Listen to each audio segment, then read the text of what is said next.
The Sahara is not merely a geographic expanse, it is a mythic terrain. For the ancient Berber peoples, the desert was a living entity, a place of initiation, concealment, and revelation. Its vastness mirrored the inner landscapes of the soul, and its harshness demanded discernment, resilience, and communion with unseen forces. Magic, in this context, was not illusion or superstition, it was survival, sovereignty, and sacred relationship. The Berbers, or Imazighen, free people, are North Africa's indigenous inhabitants, with roots stretching back thousands of years. Their traditions, especially in the Sahara, reflect a cosmology that honors the land, the ancestors, and the spirits that dwell in both. Their magical practices were not separate from daily life, they were embedded in story, ritual, and the rhythms of nomadic existence. Berber mythology begins with the land.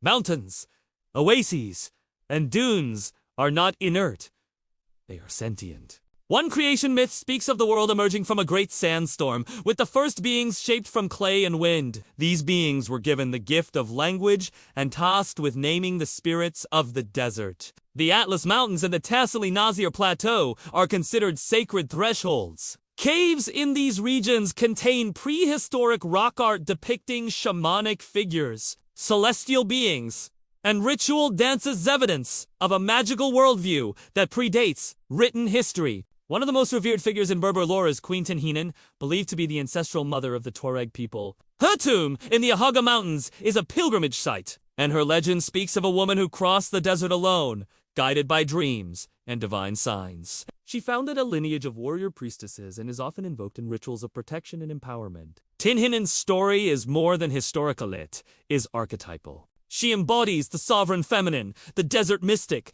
and the protector of nomadic wisdom. Her magic was not domination, it was discernment, leadership, and communion with the land. Berber shamans known as Imazighen practiced forms of divination using sand patterns, bones, and dreams. The desert itself was a divinatory field. Its winds, mirages, and animal tracks were read as messages from the spirit world. Dreams held particular significance. In Berber cosmology, dreams were portals to ancestral realms. Shamans trained in dream interpretation would guide individuals through symbolic landscapes, helping them decode messages from the dead, the gods, or their own unconscious.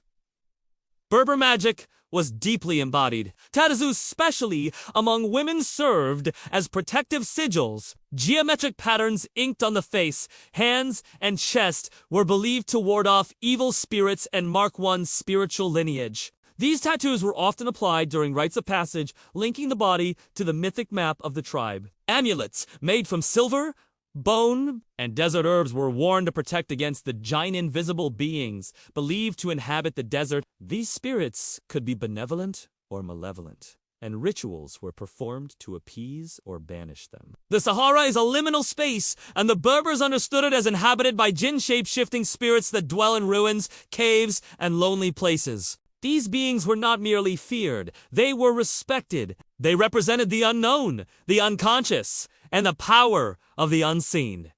Berber magic involved negotiating with these spirits. Offerings of milk, incense, and salt were left at sacred sites. Stories were told of travelers encountering djinn in the form of animals or strangers, and being tested in their integrity or courage. The djinn also symbolized psychological shadow. In mythic psychological terms, they represent the parts of the self exiled by trauma, secrecy, or societal control. Berber rituals of exorcism and healing can be seen as acts of integration, bringing the shadow into dialogue with the conscious self. The Tuareg, a Berber subgroup known as the Blue People for their indigo garments, developed a complex code of honor and autonomy. Their magic was woven into their nomadic protocols, how they navigated the desert, how they buried their dead, how they told stories around the fire. Tuareg women held significant spiritual authority. They were the keepers of oral history, the singers of epic poems, and the guardians of magical knowledge. Their songs, known as tindi, were used in healing, mourning, and initiation. Berber myths functioned as maps not just of geography, but of psyche. Stories of lost cities, hidden springs, and ancestral apparitions guided travelers through both outer and inner terrain. These myths were not static. They evolved with each telling, adapting to the needs of the tribe and the moment. In this way, Berber magic was a living system of discernment. It taught people how to read signs, how to listen to intuition, and how to navigate complexity with integrity. The Berbers developed a rich pharmacopoeia of desert herbs used in both physical and spiritual healing. Plants like harmal, Syrian rue, thyme, and desert sage were burned in purification rituals, brewed into teas, or applied as poultices. Healing ceremonies often involved chanting, drumming, and trance. The goal was not just to cure symptoms but to restore balance between the individual, the tribe, and the spirit world. Illness was seen as a rupture in relationship, and healing required reconnection. These practices reflect a survivor-centered ethos. They honor the body as sacred, the psyche as layered, and the community as essential to transformation. During French and Arab colonization, Berber magic was often suppressed or demonized. Shamans were persecuted, rituals outlawed, and oral traditions silenced. Yet the Berbers resisted not just militarily, but spiritually. Magic became a form of defiance. Secret rituals were held in caves, stories encoded in song, and symbols hidden in embroidery. The desert itself became a sanctuary, a place where autonomy could be preserved and ancestral power Today, Berber communities are reclaiming their magical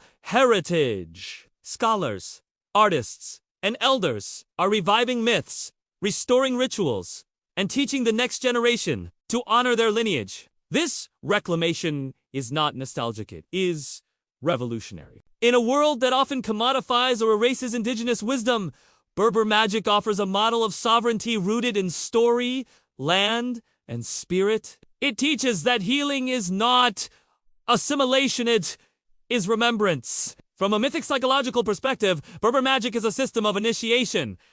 The desert is the crucible. The djinn are the shadow. The ancestors are the guides. And the rituals are the protocols for transformation. This framework resonates deeply with survivors of institutional control, cultic family systems, and generational trauma. It offers metaphors for reclaiming identity, navigating mystery, and building new mythologies rooted in autonomy. Queen Tin Hinan becomes the archetype of the sovereign self. The desert becomes the landscape of healing, and the myths become tools for discernment. The magic of the ancient Berber people of the Sahara is not a relic, it is a living tradition. It speaks to the power of story, the sanctity of land, and the resilience of the human spirit. It reminds us that autonomy is sacred, that mystery is medicine, and that healing begins with naming what was once hidden. For those navigating the deserts of their own psyche, Berber magic offers a compass. Not to escape, but to return. To remember. To reclaim.